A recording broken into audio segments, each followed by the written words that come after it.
Hello friends, இந்த வீடியோவில் இன்றைக்கி என்ன பார்க்க போகிறோம் அப்படின்னு பார்த்தீங்கன்னா, எஸ்டிடிடிஆர்பி 21/7/2024 நடந்த கொஷின் பேப்பர்லேருந்து கொஷின் நம்பர் 146 தான் பார்க்க போகிறோம். அதற்கான answer, book proof, page number, எக்ஸ்ப்ளனேஷனோட பார்க்கலாம். கொஷின் பாருங்கள். உலர்ந்த எடை குறைவான மென்மையான மற்றும் சிறிய மகரந்த துகள்களை கொண்ட மலர்களில் நடைபெறும் மகரந்த சேர்க்கை எவ்வாறு அழைக்கப்படும்?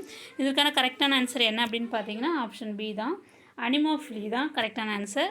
இதுக்கான ப்ரூஃப் எங்கே இருக்குது அப்படின்னு பார்த்தீங்கன்னா 10th ஸ்டாண்டர்ட் புக்கில் பேஜ் நம்பர் 244 இருக்கும். அதில் கொடுத்துருக்காங்க பாருங்கள். அனிமோஃபிலி அப்படின்றது என்ன அப்படின்னா, காற்று வழி மகரந்த சேர்க்கை தான் வந்து அனிமோஃபிலின்னு சொல்கிறாங்க. அதில் உள்ள மலர்கள் வந்து எப்படி இருக்கும் அப்படின்னா, மகரந்த துகள்கள் வந்து சிறியதாகவும் மென்மையானதாகவும் உலர்ந்ததாகவும் எடை குறைவாகவும் உள்ளன அப்படின்னு சொல்லி கொடுத்துருக்காங்க. நம்மளுக்கு கொஸ்டினில் வந்து இதை தான் கேட்டிருக்காங்க.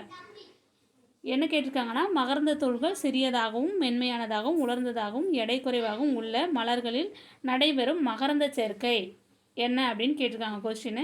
அப்போ அனிமோஃபிலி தான் கரெக்டான ஆன்சர். ஓகேங்களா? இதுதான் வந்து கொஸ்டினாக கேட்டிருக்காங்க. நீங்கள் கொஸ்டினில் பாருங்கள்.